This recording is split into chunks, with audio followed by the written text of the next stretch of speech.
और पता होना चाहिए इससे आपको, मतलब आपका जो 69 बीपीएससी का मेंस होने वाला है या फिर 70 का पीटी होने वाला है, उसमें हम लोग को पढ़ना क्या है, ठीक है।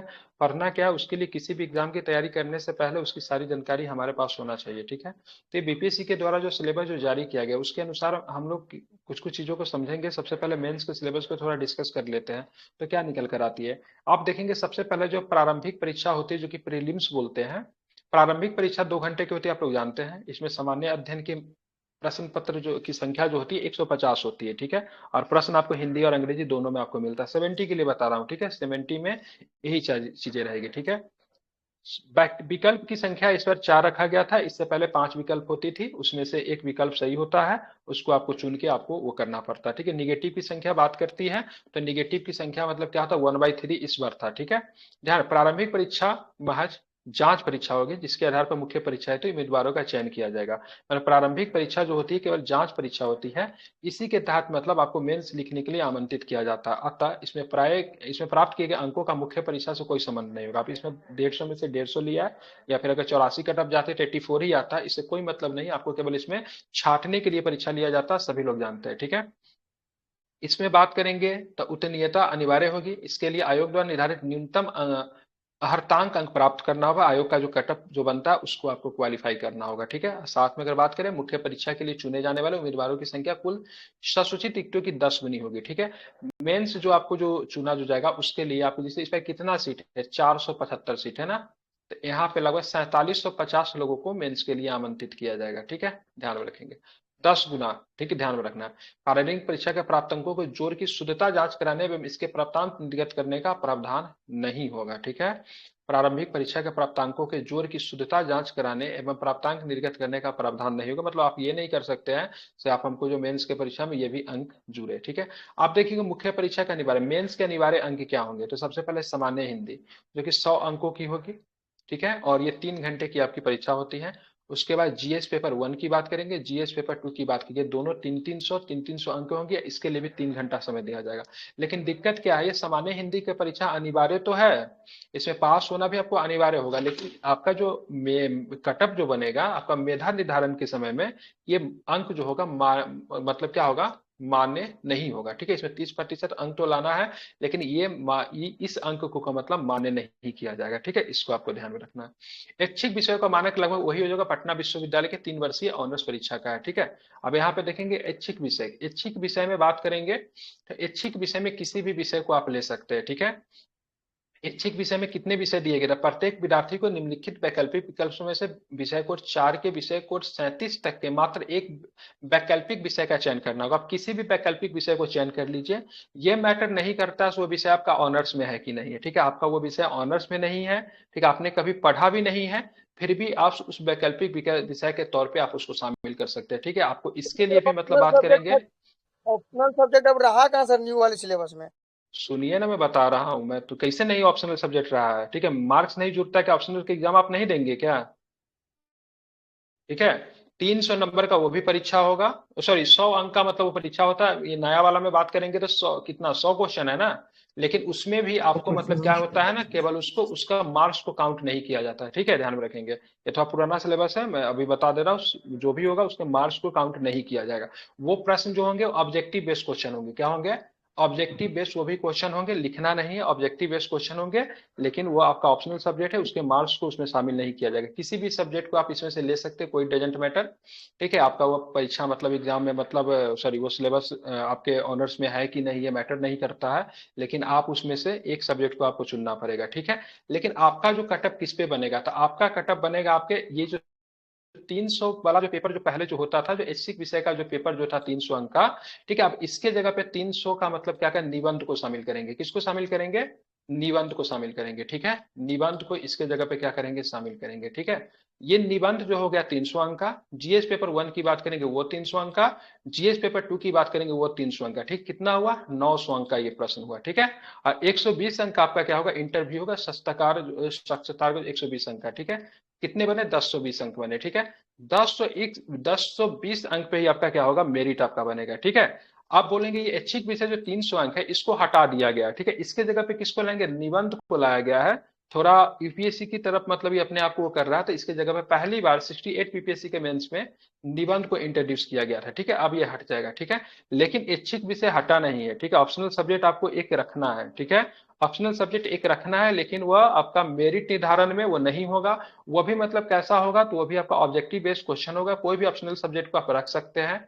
ठीक है, ध्यान में रखेंगे उसमें पास होना अनिवार्य है, लेकिन ठीक है, लेकिन उसके मार्क्स नहीं जुड़ेंगे। ठीक है, 30% अंक, ये 30 या 33% जो भी है वो आपको लाना अनिवार्य है उसमें। ठीक है, अब यहाँ पे देखेंगे हमारे लिए ये पेपर इजी है, टफ नहीं है।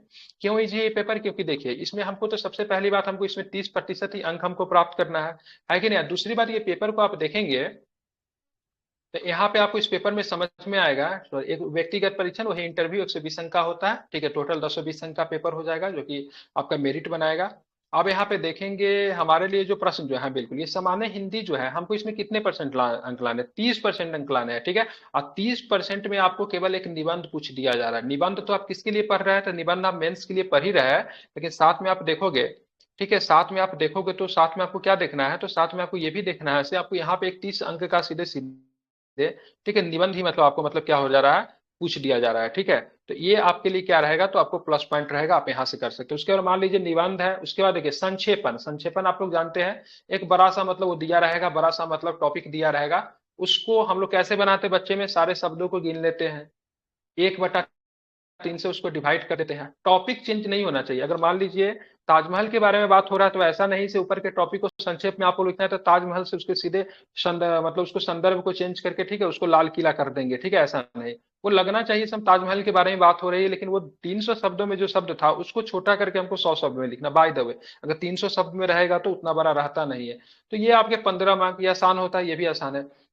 उसके बाद वाक्य विन्यास, वाक्य विन्यास क्या होता है, मतलब बड़ा सा टॉपिक दिया रहेगा, उसी से आपको प्रश्न वगैरह सब उसे चुन चुन के लिखने देंगे। तो ये पास करने के लिए हमारे पास बहुत ज्यादा हमको वो नहीं करना है, और ऑप्शनल करने के लिए भी हमको बहुत ज्यादा इफोर्ट नहीं करना है। 2 पेपर हमारा इजिली निकलेगा, और 2 पेपर जो हमारा हिंदी और ऑप्शनल जो है मेरिट निर्धारण में वो नहीं आएगा। रीजन क्या है, तो ऑप्शनल इसलिए भी आपको ज्यादा मेहनत करने की आवश्यकता नहीं है, क्योंकि ऑप्शनल आपने पढ़ रखी है। अगर आपने हिस्ट्री से ग्रेजुएशन अगर किया है, पॉलिटी से ग्रेजुएशन किया है, एग्रीकल्चर से ग्रेजुएशन किया है, तो आपके पास बेसिक नॉलेज तो है ना कम से कम, क्योंकि आपने 3 साल तो सब्जेक्ट में दिया है, तो आपके लिए वो ज्यादा दिक्कत नहीं होगा। ठीक है, अब रही बात हमारा सामान्य पेपर, पेपर 1, तो सामान्य पत्र 1 में क्या क्या आता है, तो सबसे पहले आपका इतिहास, इसको आपको पढ़ना पड़ेगा, जिसमें भारत का आधुनिक इतिहास और भारतीय संस्कृति। ठीक है, इसके लिए हम लोग क्या कर रहे हैं, हम लोग भारत का आधुनिक इतिहास के लिए हम लोग स्पेक्ट्रम को ध्यान में रखकर स्पेक्ट्रम को हम लोगों ने पढ़ना शुरू किया है, उनके लिए भी। ठीक है, जो कि 69 के लिए मेंस देंगे, या फिर 70 वालों के लिए स्पेक्ट्रम बहुत अच्छा रहेगा। स्पेक्ट्रम का लाइन बाय लाइन हम लोग कवर कर रहे हैं, वहां से हमारा हमारा सेंस डेवलप होगा, उसके बाद हम लोग कॉपी पे लिख सकते हैं। ठीक है, राष्ट्रीय और अंतर्राष्ट्रीय महत्व का वर्तमान घटनाक्रम। ठीक है, राष्ट्रीय एवं अंतर्राष्ट्रीय महत्व का बढ़ेंगे, मतलब ये करंट अफेयर्स है। ठीक है, इसके लिए हम लोगों ने क्या किया है, तो इसके लिए हम लोगों ने, ठीक है, सबसे अच्छा जो मैगजीन जो आता है करंट अफेयर्स का, क्या नाम है इसका, अरे मैं बार बार नाम क्यों भूल जाता हूँ उसका। ठीक है, विजन का है, विजन आईएएस। विजन का। ठीक है, विजन को, आईएएस को हम लोग, विजन आईएएस के मतलब मैगजीन को, ठीक है, हम लोग यहाँ पे फॉलो कर रहे हैं। ठीक है, राष्ट्रीय और अंतर्राष्ट्रीय घटनाक्रम करंट अफेयर्स के लिए। संख्याकी आलेखन और चित्रण के लिए हम लोग एलके झा की किताब को देख रहे हैं, जो कि मेरे 36 अंक के मतलब क्या मिलेंगे, 2 मिलेंगे, जो कि 72 अंक से आपको पूरे पूरे आने का, ठीक है, इसमें वो मिलेगा। ठीक है, तो 3 चीजों को हम लोगों ने बता दिया। इसके लिए स्पेक्ट्रम देखेंगे, और साथ में मणिकांत सर को फॉलो करेंगे, उनका नोट्स मेरे पास पड़ा हुआ है, उनसे आप लोग को करवाएंगे। ठीक है, दूसरा क्या है, राष्ट्रीय और अंतर्राष्ट्रीय महत्व का वर्तमान घटना तक के विजन, विजन का देखेंगे, और किसी को नहीं देखेंगे विजन के अलावा। ठीक है, विजन के एक आता 360 करके आता है, इससे आप लोग जरूर परिचित होंगे। कितने लोग परिचित है इससे, 360 से? सर ठीक है, 360 से बहुत लोग परिचित होंगे। ठीक है, तो इसके लिए, ठीक है, यहाँ पे मैं पहले ही बता दे रहा हूँ, इसके लिए हम लोग क्या करेंगे बता दे रहा हूँ। ठीक है, फिर से एक बार मैंने क्या बताया, इसके लिए भारत का आधुनिक इतिहास और भारतीय संस्कृति के लिए हम लोगों ने क्या बात किया, तो हम लोगों ने किया, इसके लिए हम लोग को स्पेक्ट्रम देखना है, साथ में एनसीईआरटी देख लेंगे। एनसीईआरटी का आई थिंक कौन क्लास है, 10th क्लास में कि 9th में, जिसमें भी भरा होगा पूरा आधुनिक भारत ही दिया हुआ है। ठीक है, उसको एक बार पढ़ लेंगे अच्छे से। ठीक है, राष्ट्रीय तथा ये अंतर्राष्ट्रीय कौन सा, महत्व का वर्तमान घटना क्या, ये कौन सा बुक? मुझे याद नहीं आ रहा, या तो 9th में होगा, फिर 10th में होगा। ठीक है, 10th में ज्यादातर होना चाहिए, भारत का आधुनिक इतिहास पूरा एनसीईआरटी में भरा हुआ है 10th में। ठीक है, इतिहास जो होगा पूरा बेसे हुई है, शुरू से लेकर अंत तक करवा देता है। आर्ट एंड कल्चर के ठीक है, लिए। साथ 10th में होगा, ठीक है। और स्पेक्ट्रम तो हमारे पास है, ठीक है। राष्ट्रीय अंतर्राष्ट्रीय महत्व के लिए हम लोग देख ही रहे, विजन देख ही रहे हैं। आज भी मैंने विजन करवाया, कितना डिटेल्स में दिया रहता विजन में। और उसके बाद मतलब प्रतियोगिता दर्पण तो है ही। संख्यांकी विश्लेषण के लिए 72 मार्क्स के आएंगे, ठीक है, एलके झा, ठीक है, सब आदमी इसका किताब ले लेंगे। अब सामान्य अध्ययन पत्र 2 के लिए, ठीक है, इसके लिए भारतीय राज्य व्यवस्था, ठीक है, भारतीय राज्य व्यवस्था इसमें आएंगे। भारतीय अर्थव्यवस्था, भारत का भूगोल। अब भारत के विज्ञान में, भारत के विकास में विज्ञान और प्रौद्योगिकी की भूमिका पे प्रकाश डाले, ठीक है। अब ये जो है सो इस टॉपिक में मेरी थोड़ी बहुत हाथ तंग है, ठीक है। इसके लिए आप लोगों को खुद करना पड़ेगा। बाकी ये टॉपिक अच्छा है। इसके लिए विजन आईएएस की एक नोट आती है, ठीक है, उसका नाम है 360 करके होगा, ठीक है, आप लोग जानते होइएगा, ठीक है। वो बहुत अच्छा है आईटी के लिए। हाँ, 360 करके सुनते होइएगा, वो बहुत अच्छा है। और भी अगर कुछ मिले तो इसके लिए हम लोग तो पढ़ ही रहे हैं ना, लक्ष्मीकांत तो पढ़ ही रहे हैं ना। साथ में एक टीचर है जिनको बोला जाता है पॉलिटी का, क्या बोल सकते हैं, जो भी बोलिए, कुछ तो कहते हैं उनको संक्षेप में, राजेश मिश्रा, ठीक है। नाम आप लोगों ने सुना होगा, कितने लोगों ने सुना इनका नाम? दिग्गज है पॉलिटी के। तो उनके नोट्स मेरे पास पड़े हुए हैं, ठीक है। राजेश मिश्रा का यूपीएससी का जो बैच जो आता है उनका नोट्स मेरे पास पड़ा हुआ है। तो उनके नोट्स से हम लोग कुछ हेल्प ले सकते हैं, ठीक है। ये बता दिया मैंने। तो 2 पेपर हमारा निकल गया, ठीक है, 2 पेपर निकल गया। जिनका भी ऑप्शनल हिस्ट्री है, पॉलिटी है, चिंता करने की बात नहीं है, ठीक है, कहीं से भी नहीं दिक्कत होने वाला है। और कोशिश करें ऑप्शनल आप वैसे सब्जेक्ट को रखें जो कि पीटी में आपको हेल्प देगा। आप जाकर मैथली मत ले लीजिएगा, एंथ्रोपोलॉजी मत ले लीजिएगा, ठीक है। लीजिएगा तो फिर उसके लिए अलग से पढ़ना पड़े। ऐसा सब्जेक्ट को ऑप्शनल में रखें जिसको आप पढ़े तो आपको क्या हो, ध्यान में रखना है, उसमें केवल पास ही करना है ना, प्रांगत तो बनना नहीं। पहले वाला तो नहीं, इसे 300 का ऑप्शनल आ रहा है और उसमें आपको एकदम मतलब प्रांगत बनना, मेरिट निर्धारण में काम करेगा। आपको पास करना है, पास कर जाए गिरते पड़ते हैं, ठीक है। सी ऑप्शन भी लगा दीजिएगा। 100 को क्वेश्चन में तो हमको लगता है 30 को तो विश्लेषण के सही लिए जरूर कौन हो सा जाएगा, बुक माइनस बताए थे? मार्किंग नहीं है क्या। संख्या की विश्लेषण के लिए कौन सा बुक बताए थे? L K Jha, L K Jha, S K Jha मत समझ लीजिएगा, एलके झा, इनसे अच्छा किसी का नहीं आता है, ठीक है। एलके झा के क्वेश्चन को, एक एक क्वेश्चन, दो दो क्वेश्चन को डेली प्रैक्टिस कीजिए, ठीक है, करवाऊंगा भी मैं, ठीक है। एलके झा और किसी का नहीं करेंगे उसके अलावा, ठीक है। और उसके बाद हम लोगों ने क्या देखा, तो उसके बाद हम लोगों ने देख लिया जैसे कि से आपका ये, हाँ, ये हो गया हमारा, ये भी हो गया। भारतीय राज्य व्यवस्था के लिए बता दिए से क्या बोलते हैं, एम लक्ष्मीकांत को पढ़ेंगे और इनको राजेश मिश्रा को फॉलो करेंगे, ठीक है। आईटी के लिए बता दिया, 360 मैगजीन को देख लेंगे और भी कोचिंग वगैरह को जो मैगजीन जो आएगा उसके लिए देखेंगे। अब यहाँ पे देखेंगे हमारा आधुनिक भारत में क्या क्या आता है। तो आधुनिक भारत में हमको 2 जगह का इतिहास पढ़ना है। एक तो हमको बिहार का इतिहास पढ़ना है, दूसरा हमको भारत का इतिहास पढ़ना है, ठीक है। तो यहाँ पे देखेंगे आधुनिक भारत तथा बिहार के विशेष संदर्भ में इतिहास और भारतीय संस्कृति के अंतर्गत लगभग 19वीं शताब्दी के मध्य भाग से लेके 19वीं शताब्दी के मध्य भाग से लेके, डेट मीन्स आपकी बात हो रहा है 1757 से उठा लीजिए। आधुनिक भारत का इतिहास कब से शुरू होता है? बहुत सारे इतिहासकार कहते हैं पलासी की घटना से ही आधुनिक भारत की इतिहास शुरू हो जाती है। अब बहुत सारे को कहता है ना ना ऐसा नहीं होता, जब मरेगा, कौन मरेगा, औरंगजेब मरेगा तब आधुनिक भारत का औरंगजेब के इतिहास बाद शुरू होगा, होता है। ठीक है। बिल्कुल ठीक है, लेकिन हम लोग 1757 से उठाएंगे और 1947 तक लगभग 100 वर्षों का इतिहास को हम लोग क्या करेंगे, कवर करेंगे, ठीक है, ध्यान में रखेंगे। क्या करेंगे, 100 वर्षों के इतिहास को हम लोग क्या करेंगे, कवर इसमें करेंगे, ठीक है। तो ध्यान में रखेंगे। तो इसके लिए हम लोग बता दिए 97 पढ़ना पड़ेगा क्या सर? क्या। 97 के बाद को भी पढ़ना पड़ेगा क्या? बिल्कुल, आफ्टर गांधी एज कभी कभी आ जाता है प्रश्न, ठीक है। तो उसके लिए आती है रामचंद्र गुहा, रामचंद्र गुहा, ठीक है। इंडियाज आफ्टर गांधी, रामचंद्र गुहा की किताब है इंडियाज आफ्टर नेहरू, ठीक है। रामचंद्र गुहा की किताब है, उसको हम लोग देख लेंगे, ठीक है। कोई बहुत ज्यादा नहीं है, उसको पढ़ना शुरू करेंगे, हो जाएगा हमारा रामचंद्र गुहा से, ठीक है। उसका पीडीएफ मैं आप लोगों को अवेलेबल करवा दूंगा, ठीक है। रामचंद्र गुहा की बेस्ट बुक मानी जाती है भारत के बाद के समय का अध्ययन करने के लिए, ठीक है। मैंने पढ़ा है, मैं आप लोग के साथ भी शेयर करूंगा, ठीक है। आप देखेंगे बिहार के इतिहास से हमको क्या क्या जानना है, ठीक है। तो बिहार शुरू से ही मतलब जनजातीय प्रदेश रहा है, तो थोड़ा जनजातीय प्रदेश को भी ध्यान में रखते हुए, ठीक है। हालांकि धीरे धीरे बिहार दूरी बना रहा है जनजातीय चीजों से लिए, क्योंकि झारखंड बहुत अधिक समर्पित है, तो बिहार थोड़ा डिस्टेंस कवर, लेकिन फिर भी प्रश्न आते हैं। देखेंगे यहाँ पे इतिहास के गांधी, रविंद्र और नेहरू से संबंधित प्रश्न भी सम्मिलित होते हैं, खास करके गांधी है। आज गांधी जयंती है और इस अवसर पर गांधी जी के कुछ फैक्ट को आज हम लोग उठाएंगे और गांधी जी की कुछ चीजों को हम लोग आज लेंगे, ठीक है। बिहार के आधुनिक इतिहास के संदर्भ में प्रश्न इस क्षेत्र में पाश्चात्य शिक्षा, ठीक है, प्रौद्योगिक शिक्षा समेत आरंभ के विकास में पूछे जाएंगे। इनमें भारतीय स्वतंत्रता संग्राम में बिहार की भूमिका से संबंधित प्रश्न रहेंगे। ये प्रश्न मुख्यतः संताल विद्रोह, बिहार में 1857 में बिरसा के आंदोलन, चंपारण सत्याग्रह तथा 1942 में भारत छोड़ो आंदोलन से पूछे जाएंगे। ठीक है, परीक्षार्थियों से आशा की जाती है कि मौर्य काल तथा पाल काल की कला, ठीक है, पटना कलम चित्रकारी मुख्य विशेषताओं से परिचित होगी। बिहार में ज्यादा कला तो विकसित हुआ नहीं। एक होता पटना कलम, पटना कलम कला कब विकसित होगा, आपको पता होना चाहिए। जैसे ही मतलब औरंगजेब जो शासक जो बनेगा, तो औरंगजेब जब शासक बनता है तो कला का बहुत बड़ा समर्थक नहीं था। ठीक है, तो अपने दरबार से सारा कलाकारों को क्या करेगा, वो निकाल देगा। सारा कलाकार रातों रात मतलब हो जाएंगे बेरोजगार। तो जहां जहां पे जाएंगे ये कलाकार, जहां जहां पे जाएंगे तो अपने साथ एक मिश्रित कला का विकास करेंगे। ठीक है, वही कलाकार जब पटना में आ जाते हैं तो मुगल चित्रकला के साथ, ठीक है, जब यहाँ पे मतलब बिहार का जो लोकल चित्रकला जब मिलेगा तो पटना कलम का मतलब विकास होता। सो हो गया, पाल का केंद्र रहा है तो आपको पाल के बारे में तो आपको यहाँ पे पढ़ना ही पड़ेगा। ठीक है, मौर्य का केंद्र रहा तो मौर्य हो गया, पाल हो गया। अब पटना कलम, पाल जो होगा आपको एक तरह से समझे मेडिवल से हो जाएगा, मौर्य जो होगा प्राचीन से हो जाएगा। अब पटना कलम जो होगा आपको आधुनिक से हो जाएगा। ठीक है, एक मधुबनी चित्रकला भी है, उससे भी कभी कभी प्रश्न देखने को मिलते हैं। ज्यादा प्रश्न नहीं, 10 प्रश्न है, घूमते रहता है कला से, एक बार हम लोग कर लेंगे, हो जाएगा हमारा कंप्लीट।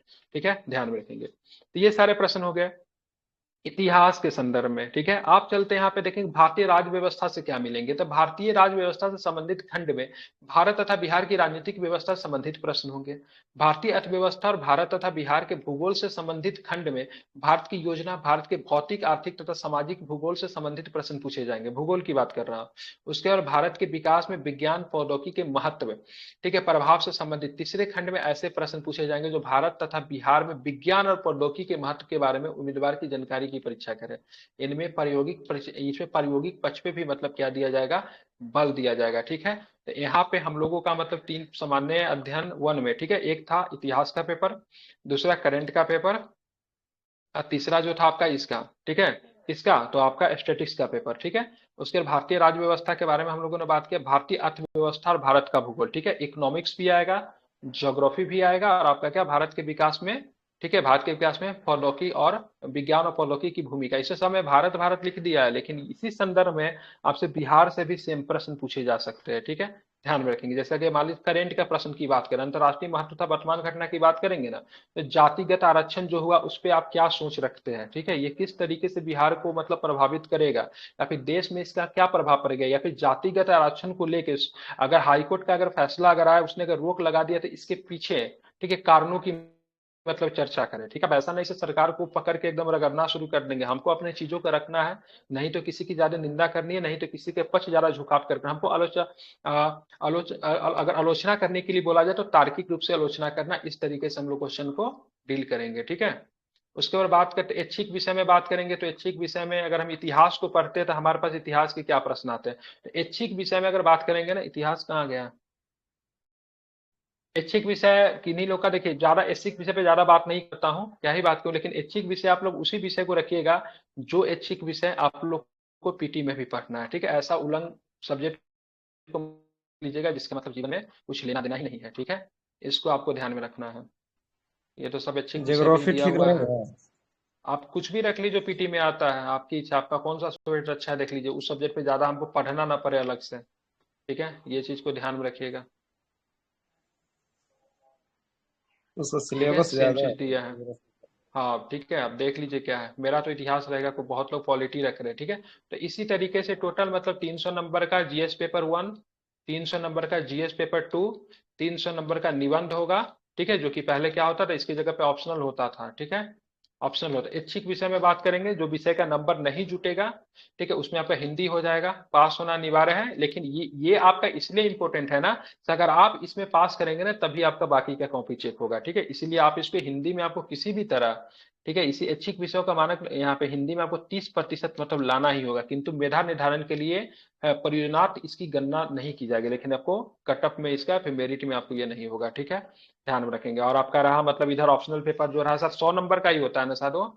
ठीक है, जो भी हो 100 क्वेश्चन तो रहता है, नंबर नहीं पता कितना का होता है सर, 100 या होता 100 का ही होता है। ठीक है, हाँ, तो उसमें भी आप 100 में 33% नंबर उसमें आपको लाना है। ठीक है, जो कि आसानी से आ जाता है, इसमें कोई दिक्कत नहीं है।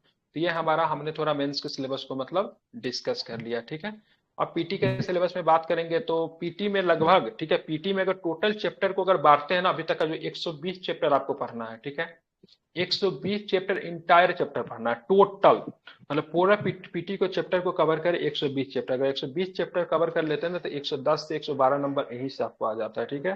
तो सारा चैप्टर पीटी में फाउंडेशन बैच में आपको कराया जाएगा 70 के लिए, साथ में 69 के लिए और 70 के लिए। मेंस के लिए भी हम लोग यहीं से मतलब क्या रहेंगे, तैयार रहेंगे, ठीक है। समझ गए, समझ में आ गई बात? कोई डाउट है पूछ सकते हैं। निबंध के बारे में, निबंध के बारे में इसमें दिया नहीं है, ठीक है। निबंध का नया सिलेबस में भी आई थिंक जारी करे बीपीएससी, क्योंकि अभी तक पुराना सिलेबस ही डाला हुआ साइट पे जाके भी चेक कर लीजिए, नया सिलेबस अभी तक जारी नहीं किया।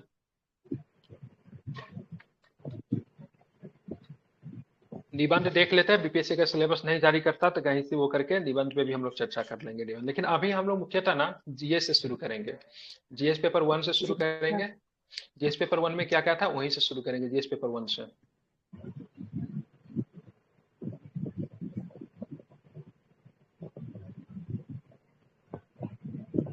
है ना, हमारा जीएस पेपर 1 में हमें 3 चीजों की पढ़नी है ना। क्या चीज पढ़नी है? भारतीय राज्य व्यवस्था है, ठीक है, भारतीय अर्थव्यवस्था और भारत का भूगोल है, ठीक है, भारत के विज्ञान में, भारत के विकास में विज्ञान और प्रौद्योगिकी की भूमिका है, ठीक है। तो ये अब सॉरी 2 हो गया ना, ये 1 तो यहाँ पे है ना, भारत का आधुनिक इतिहास और भारतीय संस्कृति, ठीक है, राष्ट्रीय तथा अंतर्राष्ट्रीय महत्व का वर्तमान मतलब करेंट अफेयर्स, और ये है, ठीक है। हम लोग क्या करते हैं ना, इसको फोकस करते हैं भी वर्तमान में, ठीक है, 69 के लिए, और इसको भी फोकस में लेके चलते हैं, ठीक है। और जो भी लोग है वो एलके झा की बुक आती है, ठीक है, इसको ले सकते हैं, एलके झा की किताब, कोई दिक्कत नहीं है, अगर पीडीएफ वगैरह मिल जाता है वो है। आप प्रतिदिन एक एक दो दो क्वेश्चन इसका करेंगे, 2 क्वेश्चन कोशिश कीजिए करने का, 1 घंटा समय दीजिए, 2 क्वेश्चन हो जाता है। शुरू में थोड़ा ज्यादा समय लगेगा लेकिन धीरे धीरे ठीक लगने लगेगा, ठीक है। तो शुरू करेंगे इसको, ठीक है, ध्यान में इसको रखिएगा, ठीक है। और करंट अफेयर्स के लिए मैंने बता दिया, ठीक है, सेम वही चीज करना है, अलग से नहीं करना है, ठीक है, ध्यान में इसको रखिएगा, ठीक है। करंट अफेयर्स के लिए जो बताया, जो मैगजीन जो बताया वो इनफ है, बहुत अच्छा उसमें दिया हुआ है, ठीक है, उससे बाहर नहीं होगा। मैं कई जगहों से बात किया हूँ, सभी लोगों ने बताया से नहीं बहुत बढ़िया है, ठीक है, उससे बढ़िया करंट अफेयर्स की किसी की नहीं आती है, ठीक है। किसकी? सब बताते हैं। विजन आईएएस की, ठीक है, विजन आईएएस का एक टॉपिक को भी आज क्या करेंगे तो डिस्कस करेंगे, ठीक है। तो समझ में आ गई? कोई डाउट अभी भी? Any doubt? या फिर आज के टॉपिक को डिस्कशन करें?